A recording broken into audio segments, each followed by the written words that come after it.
एक कर्ता को भी फाइनल नहीं मान्या, 9 ठहरा दिए। 9 अवतार, 9 भगवान, और 10वां अवतार और आवेगा। 10वां अवतार और आवेगा निकलंक नाम तय, कलयुग के एंड में, कलयुग के अंत में। और उस समय ये कृतघ्नी प्राणी हो जाएंगे, सभी भक्ति से दूर होंगे, व्यभिचारी, मांसाहारी और जालिम जुल्म बेहया, कोई शर्म नहीं रहेगी, कोई लाज नहीं रहेगी, सरेआम दुष्कर्म करा करेंगे, दिल खोद करा करेंगे, कच्चा आहार करा करेंगे। एंड ऑफ द कलयुग। जमीन उपजाऊ नहीं रहेगी, 4.5 फुट तक जमीन का उपजाऊ अंश खत्म हो जाएगा। यानी 3 हाथ, लगभग 4.5 फुट तक उपजाऊ अंश जमीन का समाप्त हो जाएगा। कोई भी फलदार वृक्ष नहीं उगेंगे, ना कोई फसल होया करेगी, और वर्षा नहीं होया करेगी। प्रदूषण इतना हो जाएगा कि वर्षा ऐसे होगी जैसे ओस गिरा करे, और सभी प्राणी कच्चा ही गोश्त मांस खाया करेंगे। उस समय लास्ट ऑफ द कलयुग, एंड ऑफ द कलयुग में, कलयुग के अंत में 20 वर्ष की आयु मनुष्य की रह जाएगी, मानव की। और उसमें से 5 खंड बताए हैं सूक्ष्म वेद में, यानी 15 वर्ष की आयु में जन्म भी हो लेगा, जवान भी हो लेगा, और गर्भारी भी हो लेगा, और मृत्यु को भी प्राप्त हो लेगा। 5 वर्ष की लड़की को संतान होनी प्रारंभ हो जाया करेगी, और सभी प्राणी बहुत ठगने से हो जाएंगे, 1.5-2 फुट के आसपास इनका कद रह जाओ। उस समय ये कृतघ्नी प्राणी इतने हो जाएंगे, बहुत घने। उस समय कुछ एक पुण्यात्मा रहेंगी जो तब भी भगवान से डरने वाली होंगी।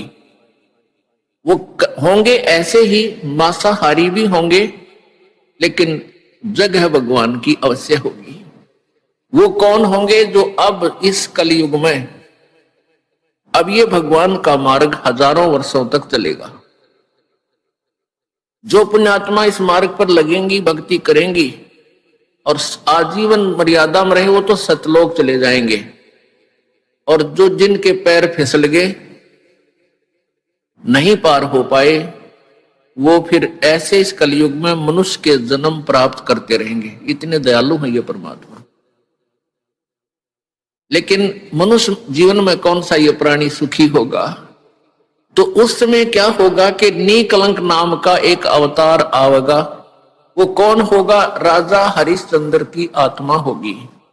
राजा हरिश्चंद्र जी जो सतयुग में एक महान आत्मा सुप्रसिद्ध हुए, ऐसे दानवीर थे, ऐसे धर्मात्मा थे, ऐसे सत्यवादी थे कि उन्होंने अपने वचन के ऊपर राज त्याग दिया था। अपनी पत्नी को भी बेच दिया, अपने बेटा, अपने आप को भी बेच दिया, अपने सत्य की रक्षा की। जिस कारण से प्रसन्न होकर के प्रभु ने उसको विष्णु लोक में स्थान दे दिया। अब वो विष्णु लोक में है अपने पूर्व जन्म के पुण्यों के कारण। और जब वहां से इस पुण्यात्मा को 10वां अवतार बनाकर युग काल भेजेगा। जो गीता जी में कहता है कि मैं अपने अंश अवतार रचता हूं और फिर उनमें प्रवेश करके सारा काम करता हूं।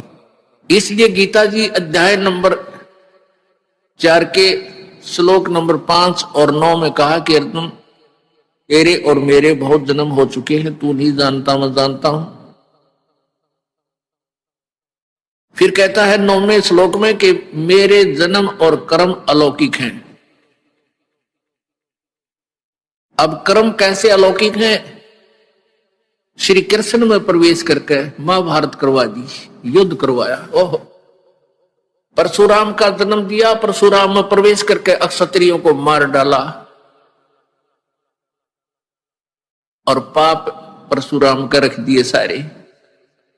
ऐसे ही राजा हरिश्चंद्र जी को निकलंक नाम से संभल नगरी में विष्णु दत्त शर्मा के घर पे इसका जन्म होगा 10वें अवतार का। 10वां अवतार जो होगा संभल नगरी में, और विष्णु दत्त शर्मा नाम का एक ब्राह्मण होगा, उसके घर पे जन्म होगा। और वो विशेष अलग से ही वैरायटी का बालक होगा, उसका उन अन्य से तगड़ा शरीर होगा, क्योंकि वो स्पेशल भेज रखा होता हो तो। और उसकी लंबी तलवार होगी। इन कृतघ्नी प्राणियों को ऐसे काटेगा न जैसे यह करेन गेहूं काटा करे, ऐसे काटेगा न बुरी तरह इनको खत्म करेगा। फिर क्या होगा, उन प्राणियों को बख्शा जाएगा जो उस समय भी भगवान से डरने वाले होंगे।